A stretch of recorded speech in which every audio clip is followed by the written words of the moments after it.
So, part 2 na ng vlog natin dahil ngayong araw ay babalik ulit kami doon sa hospital kung saan namin pina-check up kahapon si nanay dahil mayroon pa siyang mga procedure or may mga gagawin pa sa kanya na hindi tapos kaya inaantay namin siya ditong dumaan. Sabi ko kasi daanan na lang kami dito at wag nang mag-special ng tricycle kay grabing maningil ang mga tricycle. So ayan, inaantay namin siya ngayong dumaan dito para sabay-sabay na kaming makapunta doon ulit dahil siyempre kailangan namin matapos to dahil bukas, Thursday, kailangan namin lahat mapasa yung mga result doon sa doktor niya sa 4th floor.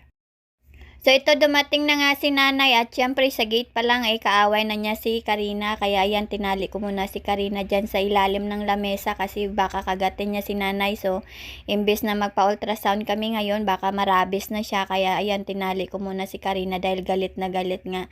So ayan nandito rin si Kano at syempre kami lang muna ang aalis dahil kahapon kasama namin yan. Pero iniwan lang din namin yan sa SM kasi hindi yan pwede tumagal doon sa loob at ayaw ko din naman na kasama yan siya doon dahil siyempre baka makasagap na naman yan ng mga ano-anong sakit.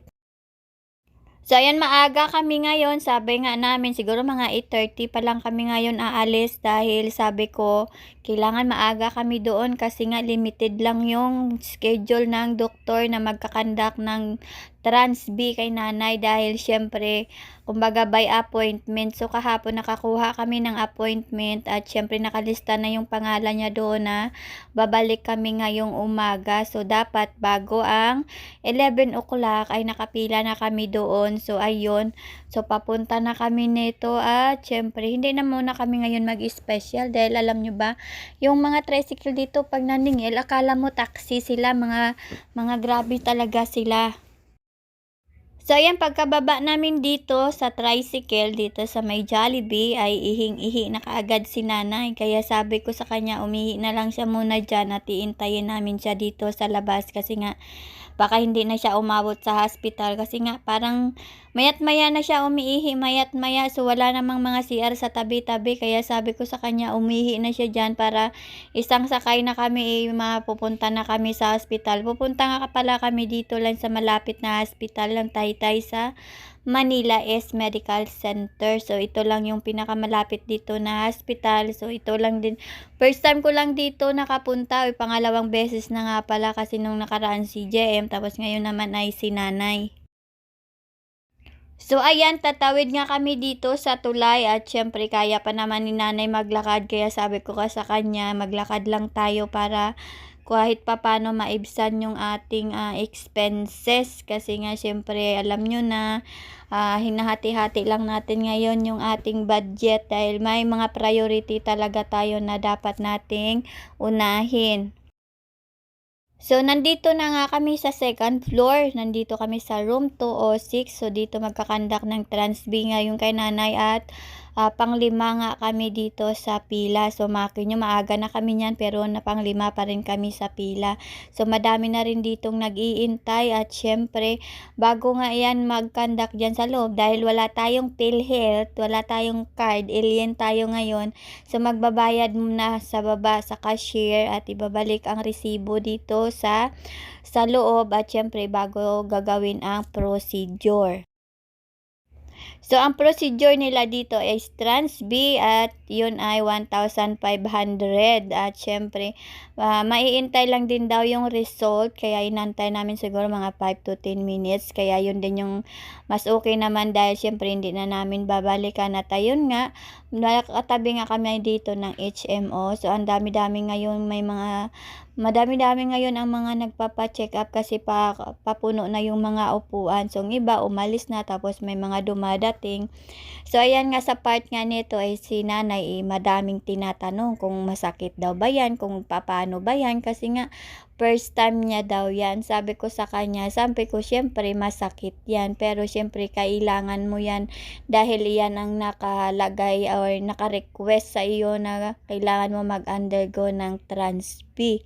So, tayo mga babae, lalo na kapag nasa age pala tayo ng 35 to 40, need talaga natin ng yearly na mga ganito, no? Siyempre, ng mga panahon dati hindi naman natin 'to pinapansin kasi malay ba natin sa mga ganito, pero talaga palang required 'to taon-taon lalo na din yung mga pap smear, taon-taon pala 'yan. Kaya nga sabi ko kay nanay, siguro mga 4 years na akong nagkaganito kaya sabi ko kay nanay naka-experience na ako niyan pero nga 4 years na at siyempre sabi ko nga balak ko din talaga magpa-check-up this year kasi siyempre mahirap na saka ka magpa-check-up kapag malala na, 'di ba? So, sabi ko kay nanay kailangan sa panahon ngayon kahit wala kang sakit kailangan yearly ka magpa-check-up kasi mahirap yung iniisip mo lang na okay ka, pero yung mga tama natin, nasa loob dahil sa mga kinakain din natin yan ng mga instant tapos siyempre may mga stress, pagod. So, siyempre yung katawan natin bumibigay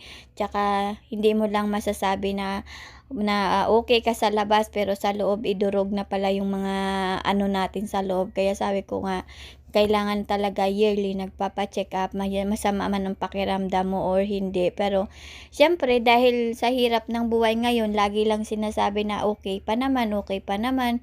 So ayan, nauuwi na ngayon sa hindi na okay, hindi na okay. Kaya ayan, so ayan, siguro may mga 3 na 'tong pasyente sa loob at isa na lang ay si nanay na ang tatawagin. So dito tapos na namin nakuha yung ultrasound ni nanay, so lilipat kami doon sa kabilang building. Susubukan namin kuhanin doon ang kanyang X-ray dahil ang X-ray niya sabi ay 2 days pa daw bago lalabas, pero susubukan namin ngayong kuhanin para bukas isang akyatan na lang at siyempre dadaanan na din namin dito ang laboratory. So ayun, at siyempre ng mga time na 'to ay nakuha na namin yung laboratory at iniintay na lang namin ang X-ray at buti na lang at nakuha din talaga namin yung result at siyempre nga niloloko nga namin si nanay, ngayong X-ray niya dito ay nakikita yung kanyang tahi, charing. So ayan, pero siyempre alam mo kinakabahan siya dito kaya sabi namin, wala naman 'yan, niloloko nga siya namin na kung kailangan nating i-barter yung iba mong nga organ diyan, 'di i-barter natin, sabi kong gano'n sa kanya. Kasi alam niyo na, nerbiyosa 'to talaga si nanay, akala niyo lang siya matapang pero nerbiyosa din pala, hindi niya na nga alam yung ginagawa niya dito kasi nga parang hindi niya na alam kung papaano minsan mag-fill up ng form, hindi niya na din alam kung minsan iba-iba na rin pati yung pangdinig niya, kumbaga siguro natiten siya or ano. So ayan, tapos na nga kami nito at uuwi na kami. So sabi nga namin sa kanya, bukas agahan natin ulit para kahit papaano maaga din tayo makauwi. So ayan, para mawala yung kanyang takot ay siyempre dumaan muna kami dito sa SM Taytay at siyempre mga nasa 12 na rin 'to, 12:30, 12 basta mga gano'n. So magla-lunch na rin naman at sabi ko kakain muna tayo dito para tamang-tama na pag-uwi ng bahay mamaya, matutulog na 'to si Andrea, galing pa kasi siya sa trabaho niya at wala pa itong tulog, kumbaga bangag na bangag 'to. Kaya sabi ko kailangan kumain na siya dito para pagdating ng bahay ay matutulog na siya kasi para kahit papaano ay may laman na yung tiyan niya bago siya pumasok o bago siya matulog dahil paggising niya mamaya matutulog na. Paggising niya maya didiretso na siya ng pasok sa trabaho. So ayun nga, gusto na nga namin 'tong iwanan si nanay kasi nga kaso lang nagbibidyo-video pa siya diyan, so hinahayaan lang namin siya. So ayan, sabi ko nga sa kanya, kapag tumatanda ka na talaga, ang pag-ipunan mo naman yung para sa sarili mo. Hindi mo na pag-ipunan yung mga para kanino-kanino kasi sabi ko katulad ngayon, biglaan may mga ganito. Kapag wala ka talaga ngayong pera sa wallet mo, mahirapan ka gumalaw. So ayan, nag-order nga ako dito ng aming lunch, ayan dito sa Kimbab. Alam nyo ba na dati 129 lang 'to, tapos ngayon 159 na. Grabe na talaga ang inflation ngayon sa Pilipinas, kahit na tumaas na yung sweldo mo ng 100, pero 300 naman ang tinaas sa mga gastusin mo, wala, negative ka pa rin ng 200. Kaso lang hindi naman puwedeng hindi tayo kakain kasi kapag hindi tayo kakain bigla nahihilo tayo, sumasakit yung ulo natin, nabibingi na naman tayo. So, ayaw naman magkasakit. sakit. Kaya ayun, bumili kami ng aming almusal. Tanghalian na ito, hindi na 'to almusal. Nag-almusal na nga pala kami kanina. So ayan, binilan ko nga si nanay nito, so ayaw niya pa. Sabi niya kung maalat. Sabi ko, "Hindi 'to maalat at saka puwede na 'to sa'yo dahil iba naman yung na-diagnose sa'yo." Tapos sabi niya, kay Andrea nag-noodles lang siya, sabi niya kasi nga na-miss niya daw yung noodles. And dito nga lang pala kami kumain sa food court para kasing nakakawala dito ng stress kasi nga maganda na ngayon ang setup ng SM dito kasi ni-renovate nila. Kaya sabi ko kay nanay, dito tayo kakain kasi nga maganda dito yung puno ng kahoy para kayong nagka-camping.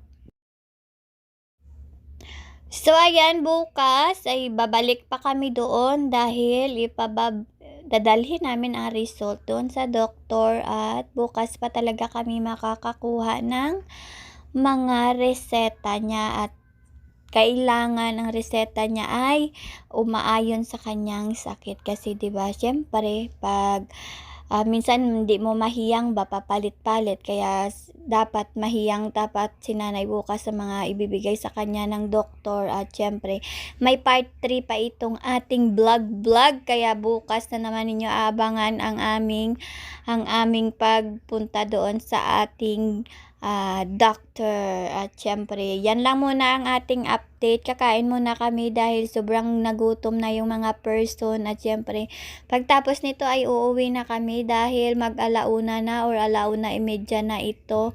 So ayan, uuwi na kami dahil mga bangag na yung mga person dito at siyempre magpapahinga din tayo dahil alam nyo kapag nagkasakit na tayo, pag tumanda na tayo, mabilis na talaga tayo mapagod. Hindi pa naman ako matanda pero ayaw ko magpakapagod at ayaw ko magpaka-stress dahil alam nyo na, hindi pa tayo stress, mukha na tayong stress. So ayan, hanggang dito na lang ang ating video. Bye-bye!